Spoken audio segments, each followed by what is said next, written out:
Anda dari Kristen Katolik atau Protestan, Bang? Protestan, Bang. Boleh kita tanya jawab? Silakan. Saya nanya duluan atau Anda yang mau nanya duluan? Terserahlah.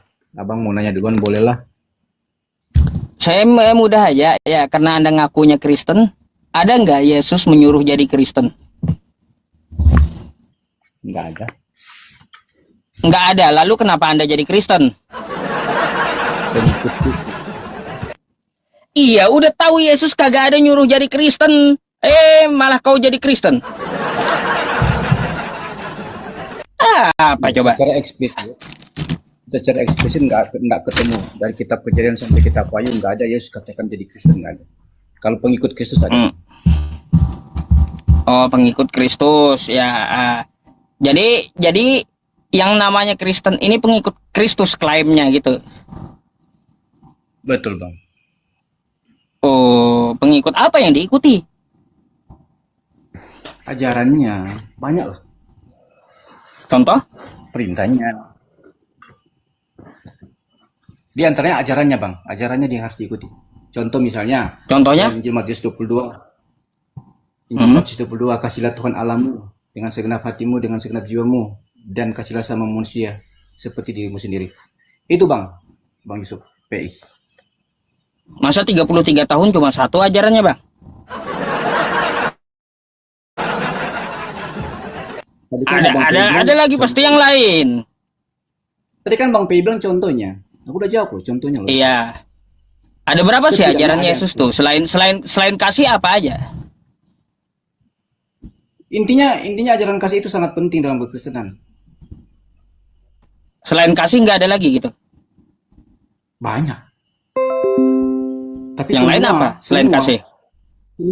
Semua berkaitan dengan perintah-perintah Tuhan Yesus kami itu bergantung pada hukum kasih, Pak Yusuf. Itu aja. Iya, saya nggak tanya kasihnya lagi. Selain kasih itu ada ajaran apa lagi gitu?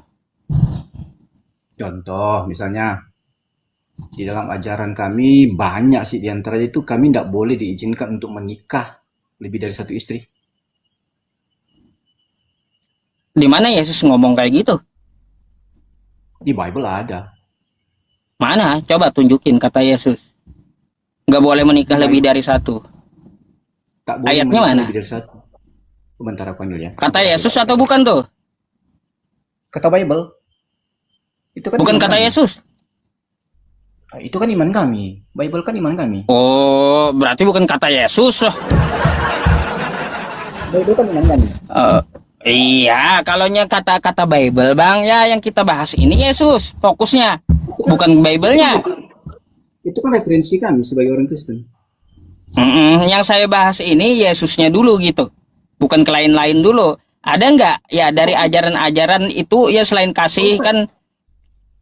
Bentar Pak Ustadz, apapun yang dikurasikan, apapun yang diinformasikan dalam Bible itu yang kami imani loh. Iya tahu, ya cuma saya belum membahas keseluruhan. Yang saya bahas ini tentang Yesus aja. Ada nggak Yesus melarang poligami? Yesus melarang poligami gitu maksudnya? Ya ada nggak ayatnya? Pak Ustadz gini aja Pak Ustadz, logikanya begini Pak Ustadz. Di dalam kekristenan, ketika Allah sang sumber menciptakan manusia, dia hanya menciptakan satu laki-laki dan satu perempuan. Itu logikanya Pak Ustadz. Dia Bang, saya nggak satu laki-laki dan perempuan loh. Saya nggak meminta. Bentar. Iya, bentar dulu. Nggak meminta. Oh, yaudah tabrakan suaranya. Oke, kamu dulu. Ya, intinya begini Pak Ustadz ya. Di dalam kekristenan jelas sekali Pak Ustadz.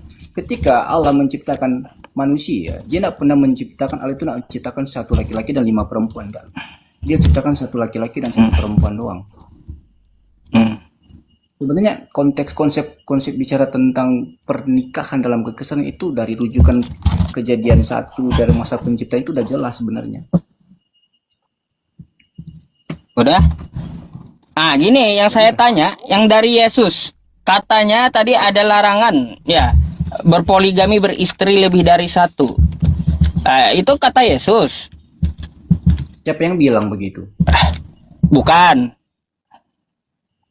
Yang aku bilang tadi Pak Ustadz, di dalam kekristenan kami mengajarkan kami hanya boleh beristrikan satu. Dalilnya Iya, katanya nah ada. itu kan ajaran Kristen. Apakah ini dalil dari Yesus atau bukan? Perkataan di dalam Alkitab Pak Ustadz. Bukan dari Yesus. Karena kan di dalam kitab Anda tuh bukan cuma Yesus kan, ada juga kata-kata orang lain. Sama aja kan di Pak Ustadz juga, Qurannya juga kan tidak semua perkataan Allah. Ada juga Oh, semua perkataan-perkataan perkataan Allah. Kalaunya Al-Quran, nanti kita bahas Quran ya kalau mau. Kita satu-satu dulu. Kalau dulu, Bang. Bible dulu. Nah, kalau di Bible kata Anda di ajaran Kristen. Nah, di Kristen kan tokoh utamanya adalah Yesus. Ada nggak ajaran Yesus atau larangan dari Yesus menikah beristri lebih dari satu? Larangan gitu. Ya, larangan Yesus. poligami kan kata Anda tadi. Secara eksplisit nggak ada sih, nggak ada. Nggak ada Yesus melarang berarti, tapi paham dari Kristenmu yang melarang, Bang. Ah, Bible kami kan referensi. iya. Bible kami Iya, kan referensi. artinya kayak gini kalau kita tarik dari ini ya, dari nabi-nabi yang kami kenali 25 nabi, hanya Nabi Muhammad yang datang mengatur poligami rupanya. Nabi-nabi sebelumnya tidak. Yesus juga tidak memerintahkan atau melarang poligami rupanya. Cuma Nabi Muhammad berarti yang mengatur. Secara eksplisit nggak ada sih Pak Ustadz, ketika Pak Ustadz tanya ada nggak Yesus melarang poligami, secara eksplisit nggak ada. Tapi dalam ayat-ayat kitab kami sebagai sumber referensi kami ada loh. Bahwa kami Masalahnya dikatakan gini, hanya Bang. boleh memiliki istri Kan saja. Anda tadi Anda mengakunya tadi pengikut Yesus, kan gitu. Lalu kok tiba-tiba ketika saya tanya kayak gitu malah tulisan orang yang Anda pakai. Seharusnya Anda ya memakai apa yang dikatakan Yesus. Ustadz, begini Pak Ustadz. Ustadz, begini, Pak Ustadz. Aduh. Jangan salah dulu. Begini Pak Ustadz ya. Bible itu adalah sumber referensi utama dalam kekristenan. Siapapun yang menulis, siapapun yang berkata-kata situ adalah sumber utama referensi kami dalam kekristenan. Karena segala sesuatu yang dicatat dalam Alkitab itu sumbernya dari yang diilhamkan oleh Roh Kudus. Itu jelas bagi kami Pak Ustadz. Jadi kita Pak Ustadz membeda-bedakan antara perkataan Yesus dengan perkataan Paulus itu di dalam kekristenan itu enggak seperti itu. Konsep pemahaman kami enggak seperti itu. Kalau di ilham, Bang. Dulu dong Pak Ustadz. Yang namanya Bible. Ya, Bang. Silakan. Sumber utama referensi kami untuk mencari informasi dan mencari hal-hal yang berkaitan dengan apa? Ketetapan dan peraturan-peraturan dalam ajaran kami. Gitu loh. Jadi nggak bisa Pak Ustadz bilang begini. Kamu itu Viro katanya pengikut Yesus, kenapa harus mengikuti yang namanya Paulus? Bukan seperti itu masalahnya. Masalahnya Bible itu satu keutuhan, satu kesatuan. Nggak bisa kita bilang ini perkataan Yesus, ini perkataan Paulus, ini perkataan Yohanes. Nggak seperti itu Pak Ustadz. Baik. Kalau gitu Bang gini, ya gini. Kalaunya Anda mengambil referensi dari luar Yesus kan kayak gitu, tapi dari Bible Anda, apalagi tentang Paulus tadi, sejak kapan ya Tuhannya Nabi Musa atau Bapa yang di sorga itu ngomong berfirman kepada Paulus? Sudah? Ya, saya bertanya tentang itu. Kalau kau pakai juga tulisan Paulus. Oke, gini Pak Ustadz ya. Pak Ustadz juga harus tahu dulu Pak. Siapa sih Paulus itu? Ya kan? Harus tahu dulu Paulus itu siapa. Oh, bukan backgroundnya yang saya bahas. Yang saya minta datanya adakah Bapa di sorga berfirman kepada Paulus? Segala sesuatu yang diucapkan, ditulis, dicatat dalam Bible itu ilham Roh Kudus Pak Ustadz. Siapapun itu. Ya, ilham Roh Kudus ada nggak firman dari Bapa kepada Paulus? Ilham Roh Kudus itu apa Pak Ustadz sebenarnya? Ilham Roh Kudus kata Anda. Yang saya pertanyakan itu Bang, karena Yesus lagi, Paulus itu menulis banyak surat di kitab Anda, lalu Anda imani itu sebagai kitab suci. Saya mau tanya Bapak di surga, itu kapan berfirman dengan Paulus? Kan udah ku jawab Pak Ustadz, segala sesuatu yang dicatat dan ditulis dalam Alkitab, dalam Bible itu adalah sumbernya ilham Roh Kudus. Nah, Anda luput. Coba Anda ke Yohanes 17 nomor 8. Apa yang dikatakan Yesus di situ? Apa di situ? Apa yang dikatakan Yesus di situ coba? Coba Pak Ustadz baca. Nih. Ya. Saya bukakan dulu.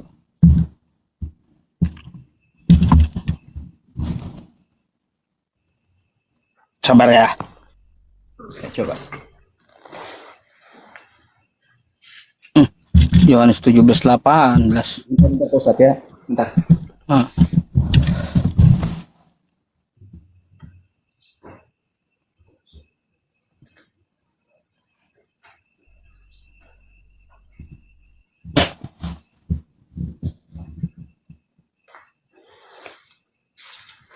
Nih, coba kau baca. Ya. Yohanes 17 nomor 8. Oke. Iya, Yohanes. Sebab 11. segala firman yang engkau sampaikan kepadaku telah kusampaikan kepada mereka.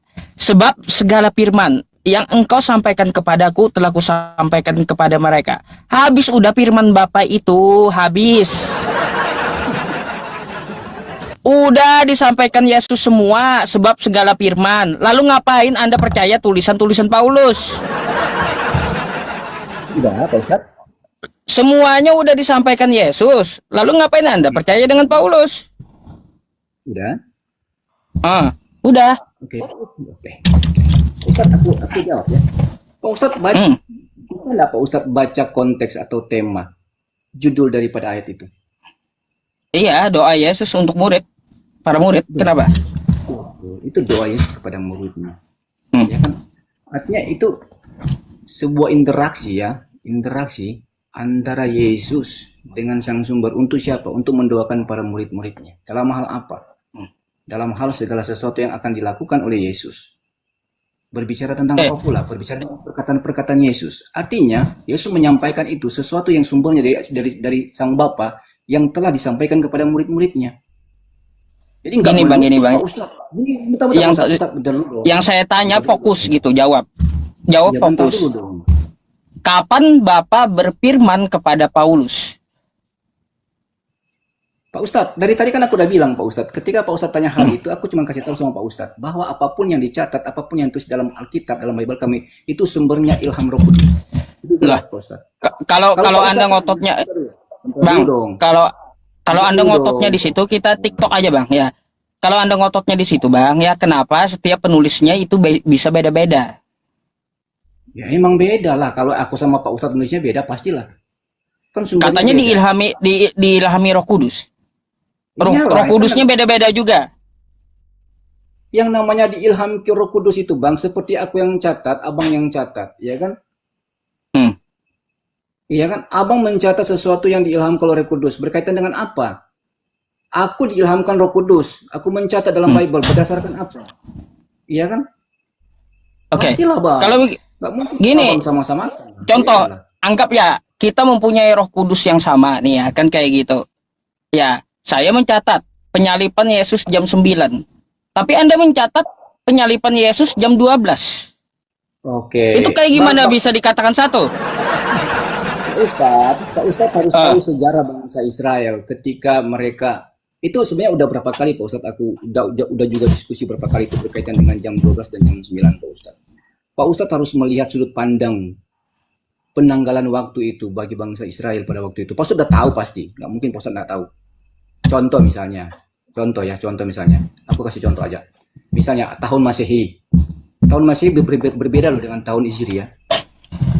Berbeda itu Pak Ustadz. Tahun Masehi sama tahun Hijriah itu berbeda banget loh. Nah dari sudut pandang kedua ini udah sangat berbeda. Nah inilah yang dipakai Pak Ustadz. Tapi bukan aku bilang yang satu itu pakai tahun Masehi ya, yang satu pakai tahun Hijriah, enggak. Ini cuma menjelaskan aja sama Pak Ustadz. Jadi ada dua sudut pandang Pak Ustadz, antara jam 9 dan jam 12 itu ada dua sudut pandang yang penanggalan waktu itu yang berbeda. Begitu aja Pak Ustadz menjawabnya. Sejarahnya jelas loh. Maksud pasti aku yakin sekali Pak Ustadz tahu. Kalaunya masalah jam itu jamnya dari perhitungan Yahudi, Yohanes yang bermasalah. Tetap nggak sinkron dari yang 4 itu. Matius, Markus, Lukas, dan Yohanes itu beda-beda menuliskan jam penyalipan Yesus. Mana bisa kita bilang dia satu Roh Kudus? terserah Pak Ustadz lah. Kalau Pak Ustadz itu menganggap itu ada berapa roh kudus, tapi intinya dalam kekristenan jelas ya.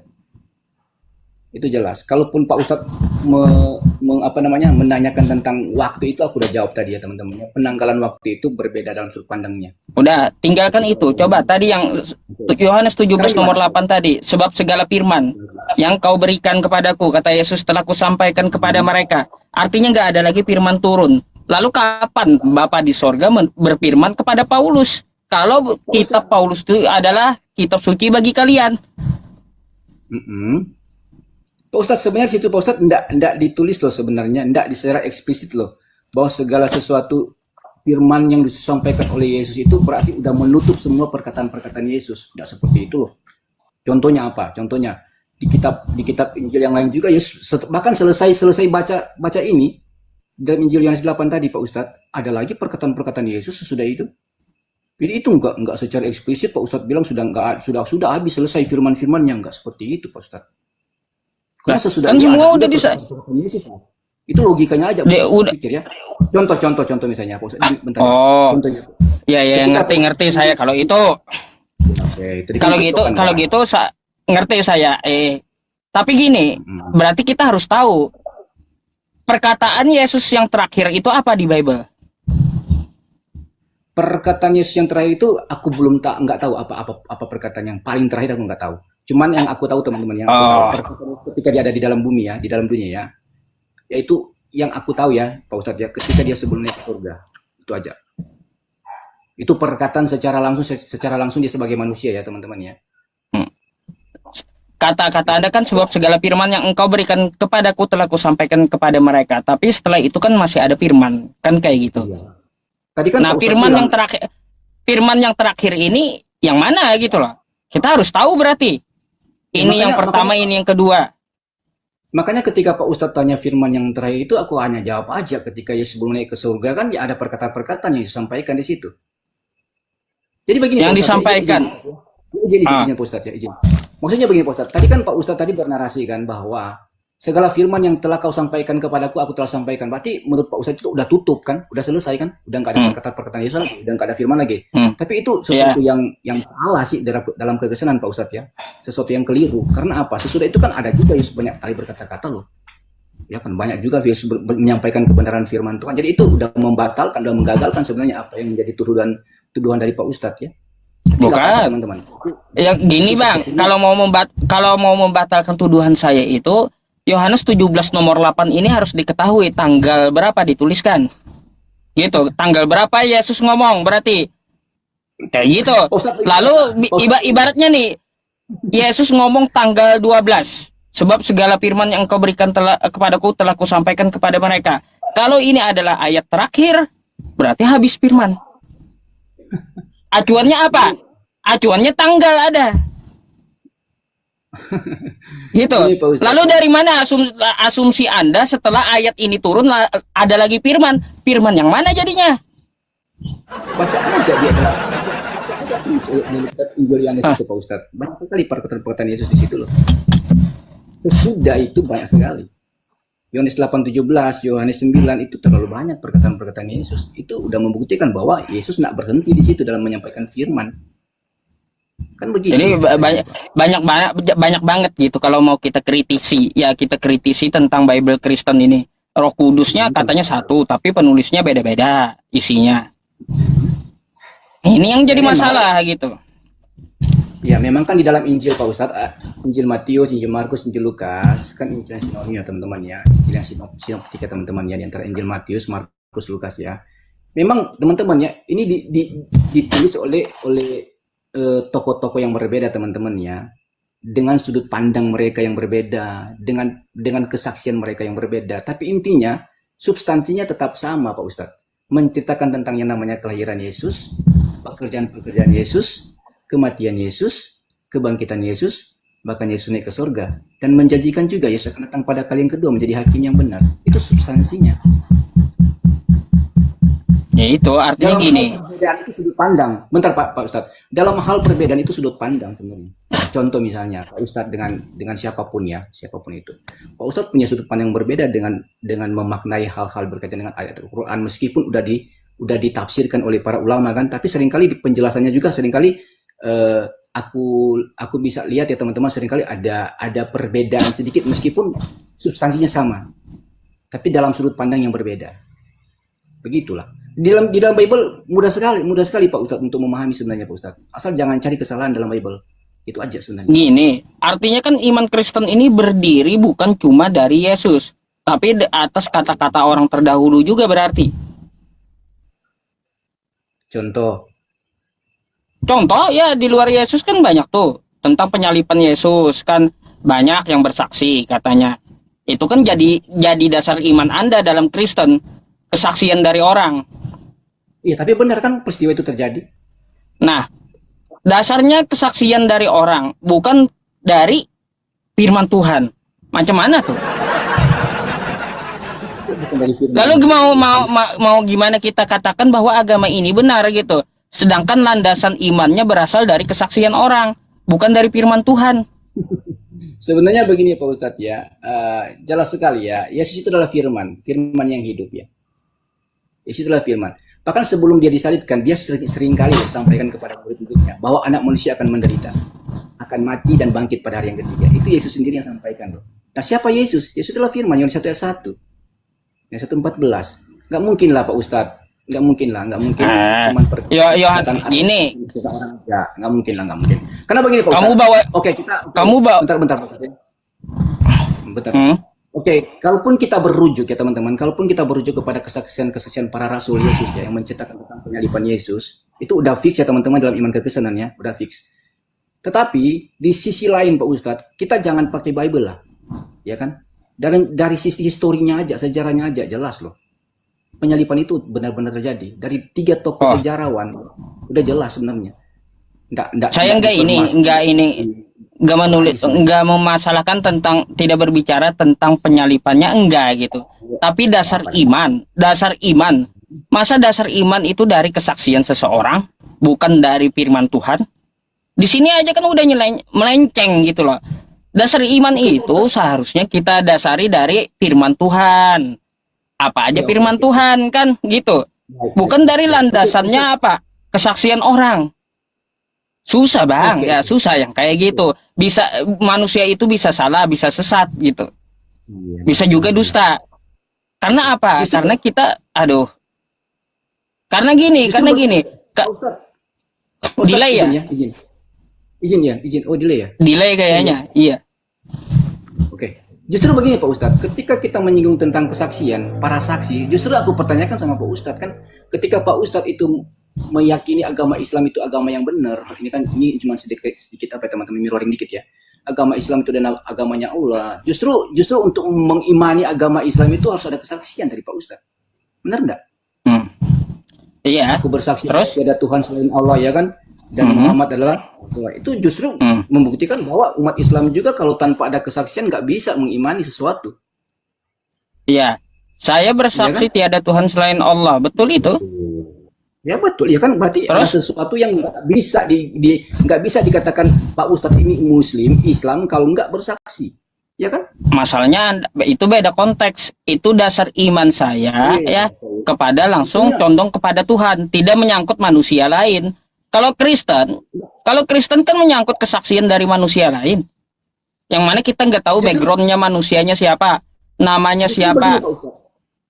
Justru begini Pak Ustadz. Semua umat Islam akan mengucapkan 2 kalimat syahadat karena dengan kesaksian yang sudah dulu yang udah disaksikan oleh orang-orang sejak dulu.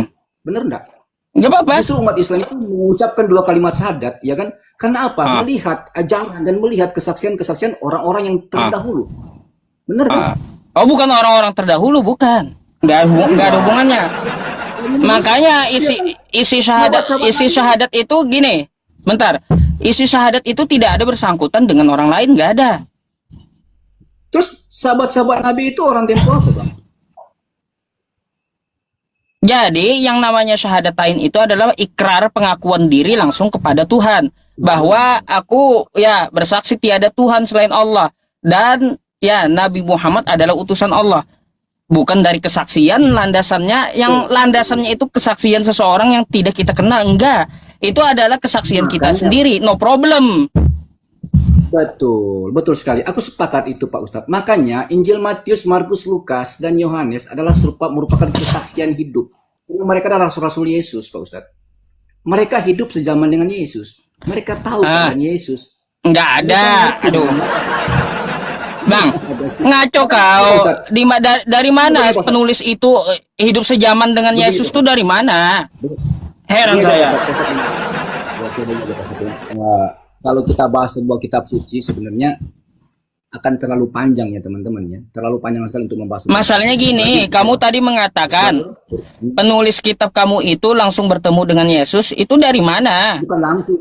Penulis kitab mereka begini Pak Ustadz. Penulis kitabmu itu tidak ada bertemu Yesus, apalagi Lukas.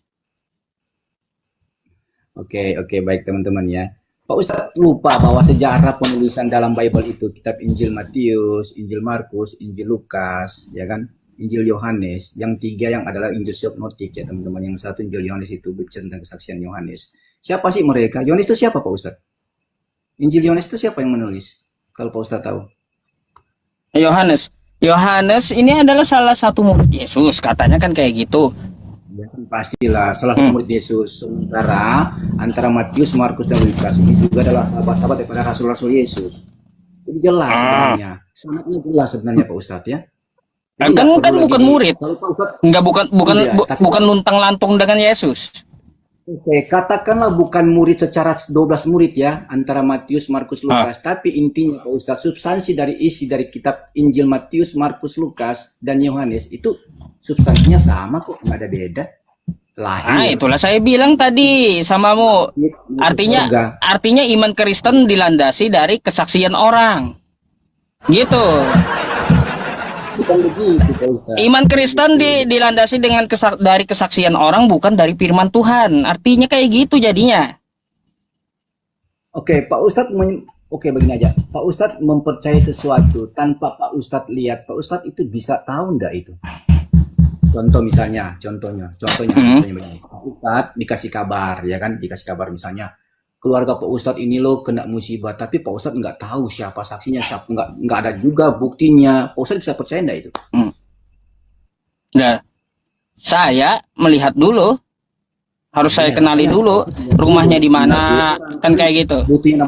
Buktinya namanya kesaksian kan, orang atau dikasih apa video kayak apa kalau Pak Ustadz benar terjadi, pasti Pak Ustadz percaya kan? Iya. Nah, kenapa Pak Ustadz mempermasalahkan kami ketika kami mengimani sesuatu yang disaksikan oleh orang-orang berkaitan dengan kebenaran? Iya kan?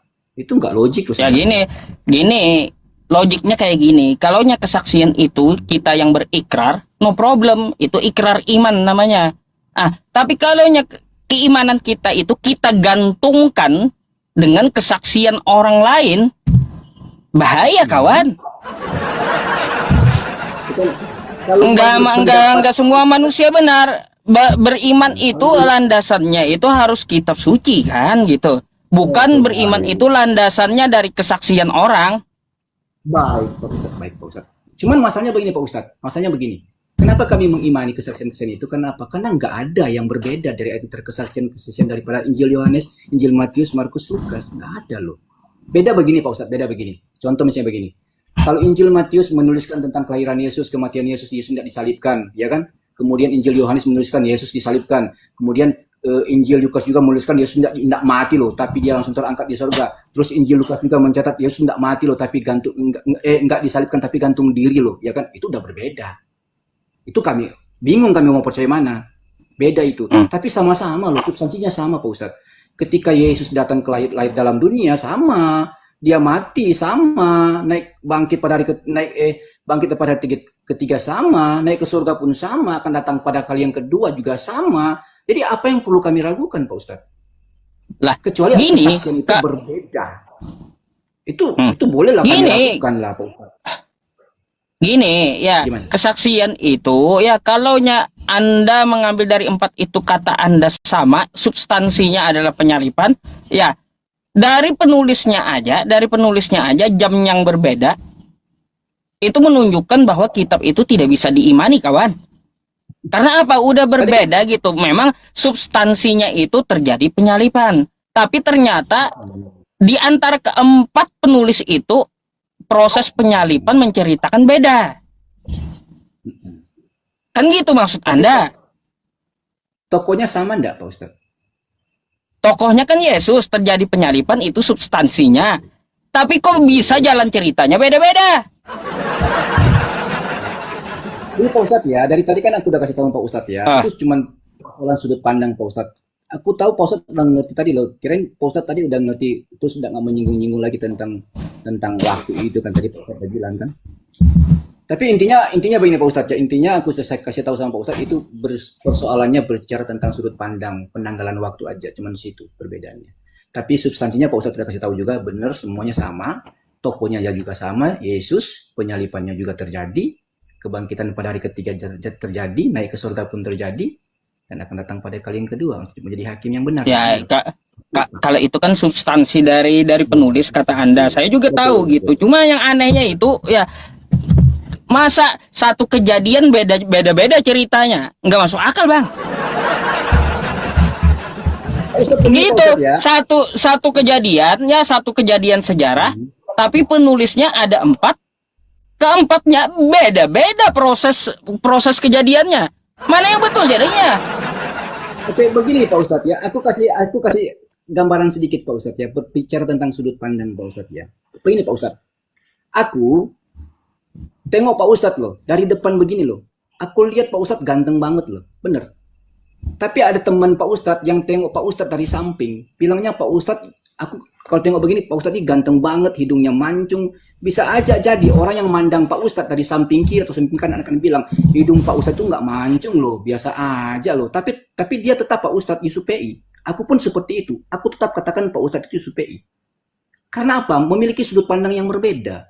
Antara saya dan teman-teman Pak Ustadz yang ada Pak Ustadz itu yang nengok Pak Ustadz dari sudut kanan ke kiri itu beda. Tapi substansinya sama. Sama-sama menceritakan tentang Pak Ustadz. Aku ceritakan Pak Ustadz, dia juga ceritakan Pak Ustadz, yang di kiri juga ceritakan Pak Ustadz. Sebenarnya itu logiknya. Jadi nggak perlu Nggak bisa, Bang. dipermasalahkan sebenarnya. Kalau beda-beda cerita nggak mungkin semuanya benar. Nggak mungkin, itu mustahil. Ya oke lah, terserah Pak Ustadz lah kalau seperti apa. Aku boleh bertanya nggak Pak Ustadz? Iya. Ya udah, kau nanya apa kalau kayak gitu? Silakan kita gantian. Ya, Pak Ustadz, aku cuma tanya dulu. Yang Kenapa? pertama, Pak Ustadz, Kurang yang jelas? bisa- Oke, jelas ya? Oke. Udah. Silakan. Oke. Aku cuma mau tanya 2 hal Pak Ustadz ya. Yang pertama, yang bisa tahu tentang hari kiamat itu hanya siapa Pak Ustadz? Allah Subhanahu wa taala. Quran surah Luqman ayat terakhir tuh. Ya. Yang kedua, yang bisa menjamin manusia itu masuk surga itu siapa Pak Ustadz? Otoritasnya. 2, Allah dengan Nabi. Oh, Allah juga bisa ya, bisa memasukkan manusia. Allah dengan Nabi. Surga ya. Tuh, Nabi bisa ya Pak Ustadz? Nabi bisa ya? bisa juga. Kok bisa juga? Yang tegas dong. Bisa enggak? Ya iya. Bisa juga Nabi dengan syafaatnya beliau memasukkan hamba Allah ke surga, bisa. Oh, jadi penentu surga itu dalam Islam 2 ya Pak Ustadz ya? Allah sama Nabi. Itu adalah keistimewaan Nabi yang diberikan oleh Allah di yaumil qiyamah, syafaat. Dalam kepercayaan kami gitu ya. Ya dalam kepercayaan Pak Ustadz lah. Artinya ada 2 ya penentu ya, yang punya otoritas penuh ya untuk memasukkan manusia ke dalam Bukan, salah kalau Anda menyimpulkan itu adalah penentu. Karena syafaat itu juga izin dari Allah gitu. Jadi intinya siapa dong yang menentukan masuk surga dong? Allah Subhanahu wa taala. Allah. Oke, Allah ya, berarti cuma satu dong Pak Ustadz ya kan? Cuman Allah kan? Oke ya Pak Ustadz. Al-A'raf 187 Pak Araf dengan hadis riwayat Muslim 854. Cobalah Pak Ustadz. Al-A'raf Al-Araf 187. di situ kan ya. Al-Araf 187 situ kan menceritakan tentang apa? Izin Pak Ustadz ya, tolong di klarifikasi kalau aku salah, diperbaiki kalau aku salah ya. Intinya begini Pak Ustadz, dalam Al-Araf 187 itu jelas sekali begini. Ketika Nabi Muhammad diperintahkan oleh Allah untuk mengatakan perihal tentang hari kiamat itu jangan disampaikan kepada siapapun, karena perihal tentang kiamat, waktu kiamat itu hanya Allah Subhanahu wa taala yang tahu kan, seorang pun tidak. Bahkan kalau kita lihat dalam terjemahannya Pak Ustadz, ada 2 kali kata perintah situ loh, perintah jangan katakan. Bang, kan? bukan hari tapi waktu. waktu Ya, hari kiamat. betul, betul waktu. Bicara tentang waktu kiamat ya kan. Bicara tentang waktu kiamat. Tadi kan Pak Ustadz bilang kan, tadi aku tanya, makanya sebelum aku bawa araf 187, aku tanya sama Pak Ustadz, yang tahu tentang hari kiamat itu siapa? Pak Ustadz bilang kan Allah kan. Saya jelaskan tadi, ya kan. Nah, makanya aku bawa ke araf 187. Yang tahu tentang waktu kiamat itu hanya Allah Subhanahu wa taala. Seorang pun Betul. tidak tahu loh, nggak bisa dikasih tahu, ya kan? Betul. Perihal tentang itu karena kiamat itu huru hara yang sangat apa ya teman-teman dalam Al-Qur'an 87 ya. Dan di situ cuma Allah Subhanahu wa taala yang tahu teman-teman ya. Nah, berkaitan dengan hadis riwayat Muslim 854 di situ jelaskan bahwa Nabi Muhammad katakan bahwa tidaklah kiamat itu terjadi kecuali hari Jumat, dan ada ayat-ayat sebelum itu teman-teman bahwa Nabi Adam lahirnya di hari Jumat, maksudnya surga kan Jumat, ya kan. Tapi yang aku mau tarik di sini teman-teman, yang aku angkat isu di sini adalah perkataan Nabi berkaitan dengan tidaklah kiamat itu terjadi kalau bukan hari Jumat. Pak Ustadz, dalam Al-Araf 187 ada kata waktu kan situ kan. Waktu kiamat itu cuma Allah yang Subhanahu wa taala. Nah, sekarang kita akan lihat hari itu. Hari itu adalah satuan dari waktu Pak Ustadz. Hari adalah satuan dari waktu. Yang menjadi pertanyaan saya, kenapa Nabi Muhammad bisa tahu hari kiamat itu hari Jumat? Itu aja. Sementara tadi Pak Ustadz bilang hari kiamat itu hanya Allah Subhanahu wa taala yang tahu. Silakan Pak Ustadz. Baik, Bang. Jadi di Al-Qur'an itu menyebutkan waktu terjadinya hari Jumat, waktu terjadi kiamat hanya Allah yang tahu. Itu betul. Tahun berapa ya, di jam berapa, di hari Jumat. Gitu. Jadi Nabi menyampaikan kiamat itu hari Jumat. Beliau cuma tahu harinya, bukan jam berapa, bukan tahun berapa, bukan. Makanya kosakata Arabnya berbeda. Nih, kosakata Arabnya yang kamu bawakan nih, kosakatanya sa'ah, gitu. Sa'ah, jam. As-sa'ah ini jam bahasa Arabnya. Nah, sedangkan hadis Nabi itu kosakata niya, yauma, hari. Beda. Artinya apa? Allah menegaskan tidak ada yang dapat mengetahui waktu tepat dari kiamat. Tidak ada Allah mengatakan tidak ada manusia yang tidak tahu hari. Tapi Allah mengatakan waktu, bukan hari. Nggak ada semua manusia mengetahui waktu dari kiamat tersebut. Tetapi ada utusannya yang mengetahui bahwa hari Jumat itu terjadi di hari kiamat. Di hari Jumat terjadi di hari kiamat. Jadi hari Jumat itu terjadinya hari kiamat, gitu. Jadi seperti itu, Bang. Nabi hanya membocorkan tentang masalah harinya. Waktu tepatnya beliau nggak tahu. Sesuai dengan firman Allah di Al-Quran, as-sa'ah, gitu. Tepat waktunya jam berapa, tahun berapa, Nabi nggak tahu. Hanya Allah yang tahu. Nabi hanya tahu harinya saja. Gitu. Oke. Jadi batasannya Nabi cuma tahu harinya Pak Ustadz. Batasan Nabi hanya tahu harinya Pak Ustadz. Oke Pak Ustadz, kita tanya lagi Pak Ustadz. Kalau kita berbicara tentang kiamat Pak Ustadz, itu bisa nggak bergeser harinya? Artinya begini, bisa nggak kiamat itu terjadi hari Sabtu, Minggu, Senin, Selasa, Rabu, Kamis? Bisa nggak? Jadi gini Bang, di ayat itu turun hari Jumat, Nabi mengucapkan hari Jumat di regional atau negaranya itu adalah Arab Saudi. Maka patokannya di Arab Saudi hari Jumat, gitu. Meskipun di belahan dunia yang lain di Indonesia hari Kamis, atau di belahan dunia lain di Amerika hari Sabtu, nggak masalah, karena patokannya hari Jumat waktu Arab Saudi. Iya betul. Itu aku paham Pak Ustadz, itu paham. Ya bukan itu rujukan pertanyaan saya. Artinya kiamat itu pasti terjadi hari Jumat ya, sesuai dengan waktunya Arab. Iya. Oke. Apa itu nggak pasti Pak Ustadz? Apanya yang nggak pasti? Kan tadi kan saya tanya, kiamat itu pasti kan terjadi hari Jumat kan, sesuai waktunya Arab kan? Nggak mungkin hari Sabtu, nggak mungkin hari Senin atau hari Minggu, iya. Ya kan? Jadi kiamat itu pasti kan hari Jumat, waktunya pasti. Arab. Pasti. Iya. Oke, sementara di dalam Al-Araf 187 situ lo dibilang, tadi Pak Ustadz bilang, berkaitan dengan kepastiannya kiamat itu hanya Allah Subhanahu wa taala yang tahu. Sementara Iya, itu Nabi jamnya. tahu tentang kepastian kiamat, harinya udah kasih tahu loh. Harinya Di Jumat loh. di, Itu di Arab pasti. Saudi, di Arab Saudi hari Jumat terjadinya pasti di hari Jumat kiamat itu. Tapi di dalam Betul. Jumat itu ada 24 jam.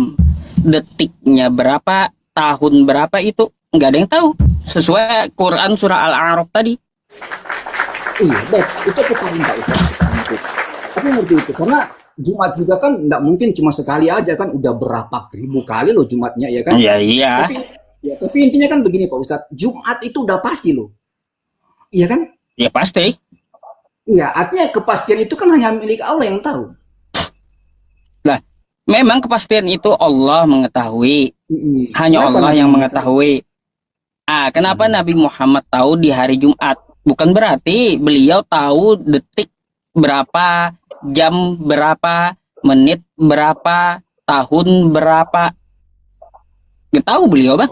Hanya Allah itu. Kalau hari, ya hari itu, ya harinya aja yang dibocorkan. Sisanya nggak ada yang tahu waktunya.